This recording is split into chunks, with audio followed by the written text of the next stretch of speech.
ओम शांति। आइए सुनते हैं 30 जनवरी 2025 की शिव बाबा की ज्ञान मुरली और ईश्वरीय महावाक्य। आज परमपिता परमात्मा भगवान शिव बाबा ने कहा, मेरे मीठे बच्चे, तुम्हें इस पुरानी दुनिया में कोई भी सार नहीं है।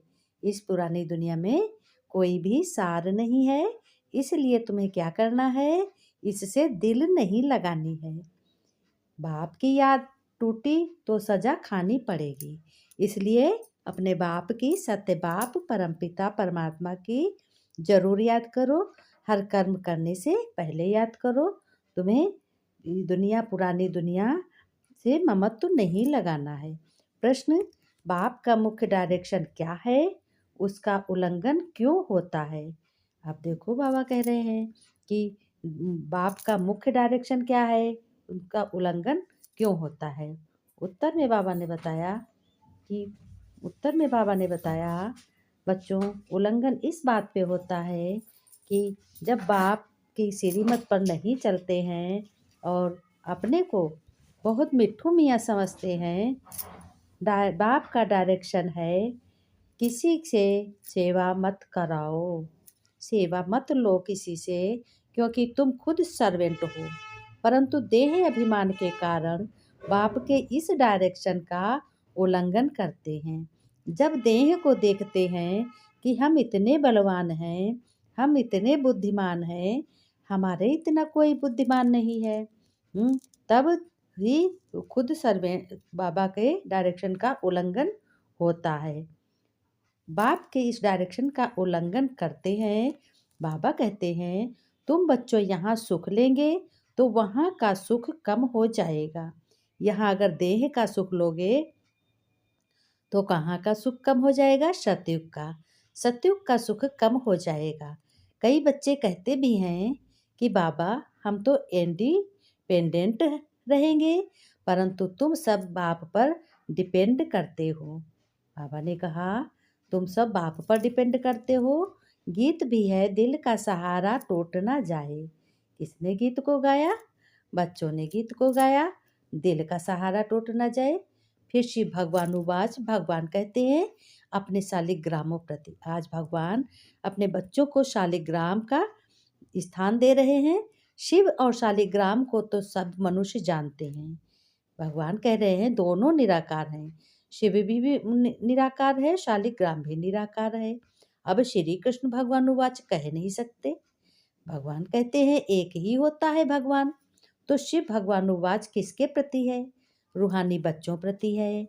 शिव भगवान बाबा ने समझाया है, रूहानी बच्चों का अब कनेक्शन है ही बाप से। क्यों है कनेक्शन? क्योंकि बाप ही पतित पावन ज्ञान का सागर है। स्वर्ग का वर्षा देने वाला तो शिव बाबा ही ठहरा। याद भी उनको ही करते हैं, बुलाते भी हैं, ये प्रभु आओ, शिव समान दाता नहीं, शिव ही महान है, शिव ही सत्य है, बुलाते भी हैं।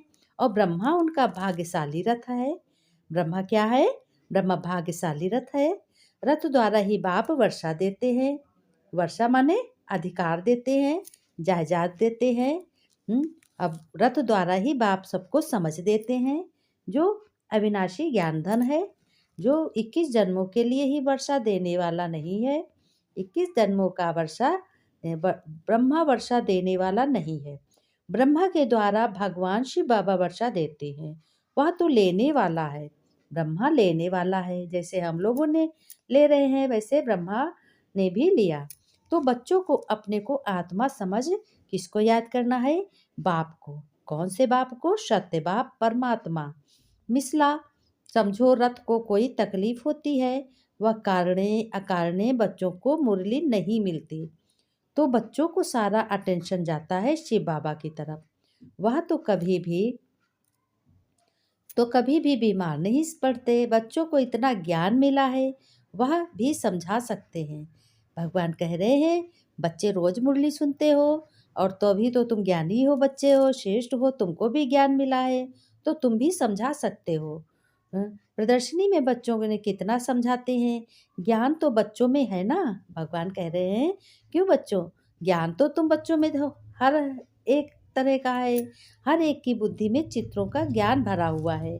चित्रों माने लक्ष्मी नारायण और शिव का चित्र, ब्रह्मा का चित्र, कृष्ण का चित्र, दुर्गा देवी का चित्र। बच्चों को कोई अटक नहीं रह सकती। भगवान कहते हैं बच्चों को कोई अटक नहीं रह सकती है। समझो, बाबा ने कहा ऐसा ना हो बाप की याद टूट जाए और फिर सजा खानी पड़े और पुरानी दुनिया में चले जाएं। ऐसे तो ढेर गए जिनको बाप याद भी नहीं आता है। पुरानी दुनिया से दिल लग गई तो कहीं का नहीं रह गया। भगवान ने कहा सतयुग से लेकर बच्चों ये ज्ञान प्रायः लोप है। अभी तुम रचयिता और रचना के आदि मध्य अंत को जानते हो। रचयिता कौन है? रचयिता भगवान परम पिता शिव बाबा है। और रचना कौन है? रचना हम सभी हैं। रचना है ब्रह्मा विष्णु शंकर। और आदि मध्य अंत को भी भगवान ने बताया है कि तुम क्या थे, क्या बन रहे हो, क्या बनोगे, है ना। कैसी दुनिया थी, धीरे धीरे किस तरीके की दुनिया हो गई, धीरे धीरे बदलती बदलती बिल्कुल कलयुग हो गए, काले मनुष्य बन गए। इसको ही कहा जाता है ज्ञान। क्या कहा जाता है? ज्ञान। और बाकी सब है भक्ति। भक्ति में तो इतना नॉलेज नहीं होता। बाप को नॉलेज फुल इसीलिए कहते हैं कि बाप आदि मध्य अंत का ज्ञान सुनाते हैं और ईश्वर भगवान की क्या बताते हैं? पहचान बताते हैं। हमको वह नॉलेज मिल रही है। बच्चों को नशा भी अच्छा होना चाहिए और बच्चे फर्स्ट से कहते भी हैं कि हमको नॉलेज मिल रही है, ईश्वरी नॉलेज। परंतु यह भी समझते हैं बच्चे कि राजधानी स्थापन होती है तो प्रजा में भी साधारण नौकर चाकर का पद मिलेगा। ठीक है, बाबा ने कहा विनाश तो होना ही है। देखो कितने ढेर परिवार इकट्ठे के इकट्ठे चले जाते हैं। अब यही तो विनाश है। अब तो तुम सामने जो कुछ भी आएगा दुनिया में होगा, तुम सब लोगों को बाप याद आएगा कि हाँ भगवान कह रहे थे, मेरा बाबा कह रहा था कि विनाश तो होना निश्चित है।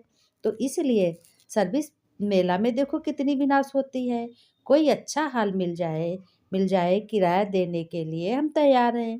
सबकी सेवा करनी है। बोलो तुम्हारा और ही नाम वाला होगा। बहुतों के पास हाल पड़े होते हैं तो उसमें भी अपना खोलें, स्टूडेंट बुलाएं, उसमें भी भगवान का ज्ञान सुनाएं। कहते हैं शिव जयंती भी तुम मनाएंगे तो आवाज होगा। तुम लिखते भी हो शिव जयंती की। क्या लिखते हो? शिव जयंती की कहानी लिखते हैं, कथा लिखते हैं। शिव जयंती की ही चर्चा बताते हैं कि शिव कैसे है। विजय पाने के लिए बाबा ने कहा सत्यमेव जयते। यहाँ है असली, यह त्रिमूर्ति की है। सत्यमेव जयते, यह है विजय पाने का समय। ये कौन सा समय है? विजय पाने का। समझाने वाला भी अच्छा चाहिए। फिर बच्चों सभी सेंटर्स के जो मुख्य हैं उन्हों को अटेंशन देना पड़े। भगवान ने कहा सबको याद दिलाना पड़े। अपनी स्टैंप निकाल सकते हो, अपनी क्या, अपनी कहावत भी निकाल सकते हो, बातें बता सकते हो, भगवान की भी अपना स्टैंप माने नाम निकाल सकते हो। ये है त्रिमूर्ति शिव जयंती।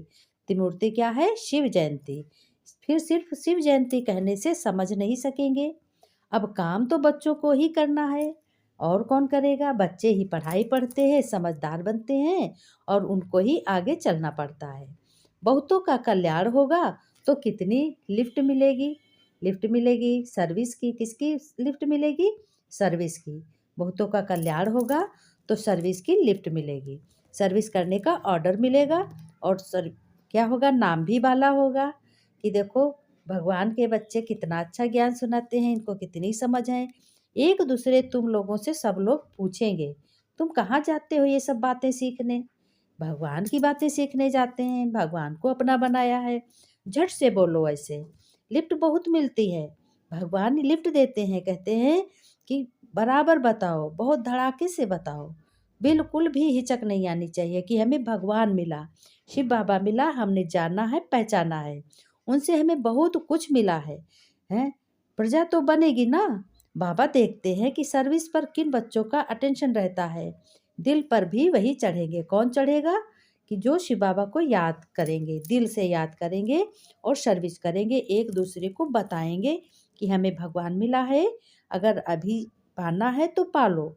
फिर समय बहुत तेजी रफ्तार से चल रहा है, इसलिए फिर कुछ नहीं मिलेगा।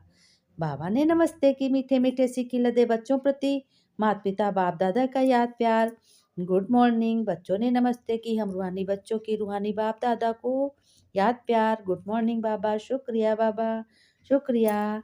धारणा के लिए कहा, अगर एक बार बच्चों कोई भूल हुई तो उसी समय बच्चों कान पकड़ना है कि बाबा अब ऐसी भूल नहीं करेंगे, ऐसी गलती नहीं करेंगे दोबारा, कभी भी देह अहंकार में नहीं आएंगे बाबा, ज्ञान में प्रवीण बन अंतर्मुखी रहना है। बच्चों ने कहा जी बाबा, हाँ जी बाबा। सच्चा पवित्र सच्चा पिताव्रता बनना है। सच्चा पिताव्रता माने सच्चा बाप के जैसा बनना है। जीते जी बलि चढ़ना है, किसी से भी दिल नहीं लगानी है, बेसमझी का कोई भी काम नहीं करना है। क्या है? बेसमझी का कोई भी काम नहीं करना है। वरदान में बाबा ने कहा, जुदाई को सदाकाल के लिए विदाई देने वाले स्नेही स्वरूप भव। अब विदाई किसको दोगे? माया को दोगे। जो स्नेही को पसंद है वही स्नेह करने वाले को पसंद हो। यही बच्चों स्नेह का स्वरूप है। लेकिन चलना, खाना, पीना, रहना स्नेही के दिल पसंद हो। इसलिए जो भी संकल्प व कर्म करो तो पहले सोचो कि यह स्नेही हमारा भगवान बाप के दिल पसंद है कि नहीं है। ऐसे सच्चे स्नेही बनो तो क्या होगा?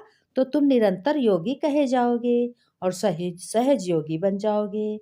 यदि स्नेही स्वरूप को समान स्वरूप में परिवर्तन कर रहे हो तो क्या है? तो तुम भी परिवर्तनशील बन जाओगे। बाबा ने कहा, भव अमर भव का वरदान तुम्हें मिल जाएगा और जुदाई को सदाकाल के लिए विदाई मिल जाएगी। स्लोगन में बाबा ने कहा, स्वभाव इजी और पुरुषार्थ अटेंशन वाला बनाओ। अपना स्वभाव कैसा बनाओ? कोई भी अटेंशन ना हो। जब भगवान है, भगवान में इजी हो, विजी हो, तो तुम्हें क्या अटेंशन वाला बनोगे? कोई भी टेंशन नहीं रहेगी और अपनी शक्तिशाली से मनसा की सेवा करनी है। जैसे बीज का सारा वृक्ष समाया रहता है, ऐसे संकल्प रूपी बीज में सारे वृक्ष का विस्तार समा जाए। जब संकल्पों की हलचल समाप्त होगी, जैसे आजकल दुनिया में राजनीति का हलचल बहुत है, बढ़ती जा रही है, कर्म भोग बढ़ता जा रहा है, उस हलचल से स्वयं को, सेवा सर्व को बचाने के लिए मन बुद्धि को एकाग्र करने का अभ्यास करने का शकास देने की सेवा करते रहो। मन को बिल्कुल एकाग्र करो। बच्चों, यह तो हो गई पढ़ाई और वरदान और स्लोगन, ये हो गई भगवान की झोली भर दी, होमवर्क दे दिया। अब आगे देखो, आध्यात्मिक का विचार हम सभी लोगों की चर्चा होगी विशेष।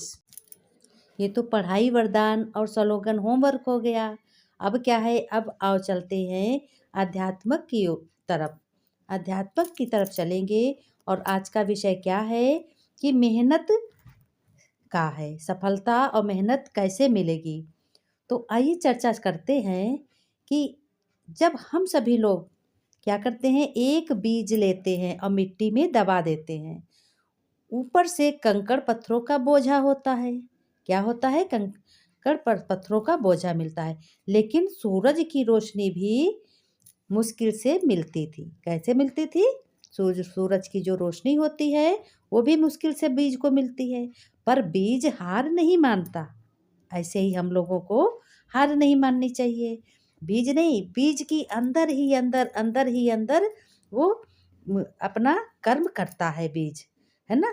कि छोटा बीज होता है, मिट्टी में दबा होता है और अपना काम वो करता है। फिर धीरे धीरे धीरे धीरे क्या होता है? बीज जड़ें निकलने लगती हैं और जड़ें जमाई, पानी खोजा, जड़ें जमी, जड़ों ने पानी खोजा, पानी को ढूंढा और ऊपर की ओर बढ़ा। फिर क्या करता है? जब उसको थोड़ा सा पानी मिल जाता है फिर ऊपर की ओर बढ़ जाता है। तो हर रुकावट को पार किया। किसने पार किया? बीज ने हर रुकावट को पार किया। यानी मिट्टी भी हटाई, पानी भी हटाया और कंकड़ पत्थर भी को भी पार कर गया और क्या हो गया? हर रुकावट से पार हो गया आगे। आखिरकार मिट्टी फाड़कर एक छोटा सा पौधा जैसे निकला। क्या निकला? पौधा निकलता है। उसी प्रकार सूरज के सामने खड़ा होकर मुस्कराया। जब पौधा निकला फिर सूरज की किरणें पड़ी तो वो और खिल गया।